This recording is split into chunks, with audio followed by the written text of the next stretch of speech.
Today we're going to talk about visceral fat, a very unique yet dangerous type of fat that's stored around the organs. It's much different than the belly fat that's tangible that you can pinch and grab over the top of your stomach. It's a layer deeper than that. You can't see it or touch it, but the more you have, the higher your risk of death goes and the bigger it makes your belly fat overall. So we're going to talk about what it is, what it does to your body, and how to get rid of it so you can lower your risk of death and get a flat stomach as well. My name is Bobby O'Brien. I'm an apprentice of a medical doctor with 40 plus years of clinical experience, and I've helped dozens of career-driven men all around the world lose belly fat and get a flat stomach and lose visceral fat as well, all while managing their busy career as well. So without further ado, let's jump right in. So let's start with what is visceral fat and what it does to our body. There's only two types of fat, and they're fancy words, so bear with me. Subcutaneous fat, and then of course, visceral fat. Visceral fat, like we just went over, is the fat that's built up around the organs, and subcutaneous fat is the fat that you can see. If it has the letter S in the beginning, subcutaneous, I can see it. That's the abbreviation I like to use to help me remember what type of fat it actually is, and you can use it too. If you see this fat, you can pinch it, you can actually hold it in your hand, it is subcutaneous fat. If you can't and it's built around your organs, then that is visceral fat. And any type of fat is only stored so it can be used for later.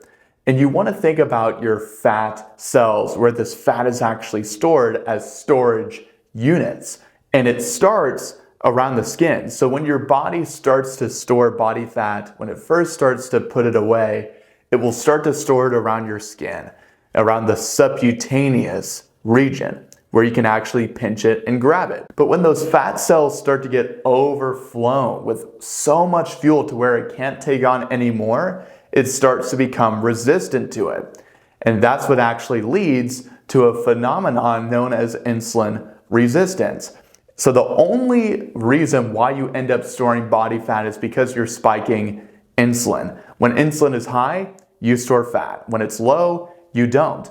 So anytime you spike insulin, and especially when it stays elevated, you are storing body fat. And when this process first starts, it will store it around your skin, or in other words, the subcutaneous region. And when it's overflown with so much fuel, that fat cell or that storage unit starts to become resistant to insulin, leading to insulin resistance. And too much of anything in the human body will lead to resistance to that hormone or to that thing, right? So that's what actually causes insulin resistance. Spiking insulin over and over and over, it's staying elevated for way too long, and you're storing way too much in the way of fat around the skin. Now, the problem with those storage units or fat cells getting overflown is that insulin will start to store body fat in the way of sugar around your organs. And this is what leads to visceral fat going up and up and up.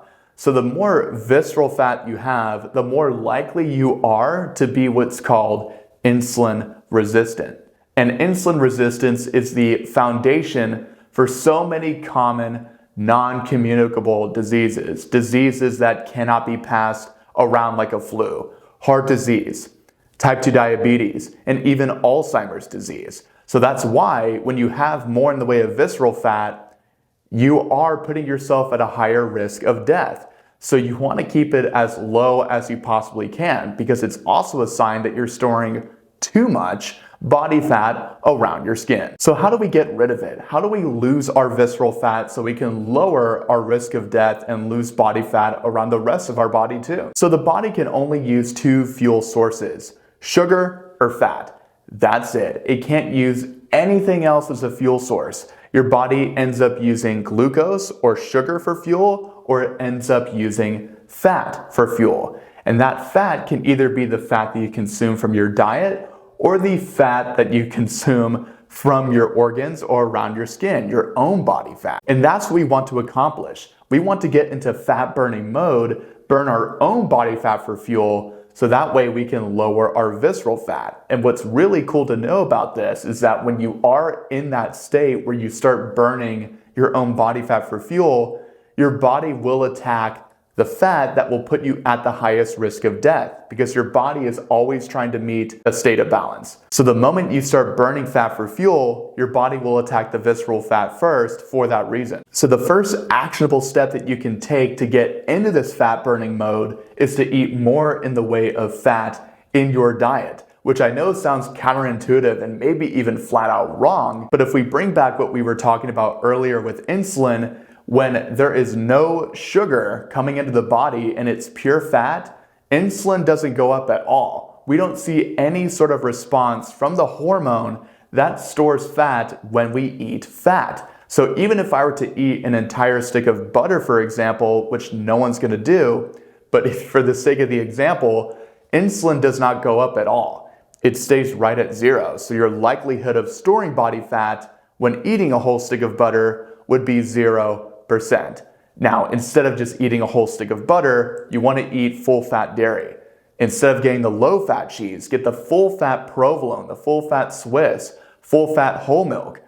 Eating full-fat red meat as well. Plus, full-fat red meat, full-fat dairy, or any other full-fat animal food is going to be packed with nutrients. And the more nutrients a food has, the more full you'll feel. So you're less likely to snack and overeat after having a full-fat meal that's full of nutrients like a can of mackerel, salmon, ground beef, or steak. You eat any of these foods, you're not only going to get little to no response from the hormone that stores fat, but you're going to be full for longer. So the next step is to have what's called a time-restricted eating window, which is the window of time in between your meals.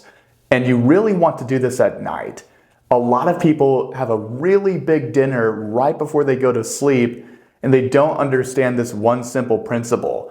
Whenever you eat anything, especially at night, it takes your gut 5 hours to break that down and to get ready to shut off and have its own state of rest. Your gut has its own what's called circadian rhythm. It's an internal clock that either tells your body, okay, now it's time for us to go to sleep, or is it time for us to be awake?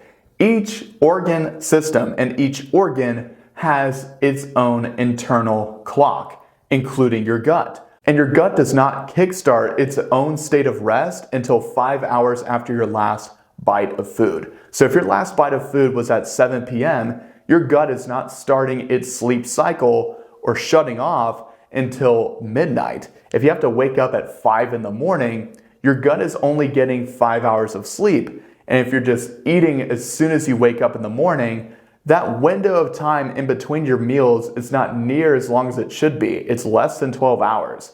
So if that's you right now, you want to start off by not eating at least 3 hours before going to sleep, and make sure that window of time between your last bite of food, not your last meal, but your last bite of food at dinner, and your first bite of food in the morning, you want to make sure that those two bites, those meals, are at least 12 hours apart. So that way you give your body some time to start unlocking its own body fat stores, especially when the foods that you're now eating are on point and are not spiking insulin and putting you in a position to store fat. Now, the next step you want to take is to cut out any processed sugar, any processed carbs, or any seed oils. All these foods not only spike insulin, but they keep it elevated for a very long time. The longer this hormone stays elevated for, the more likely you are to store fat. So anything that would go under the category of a processed carb, processed sugar, or any sort of seed oils like canola oil, sunflower oil, or grapeseed oil,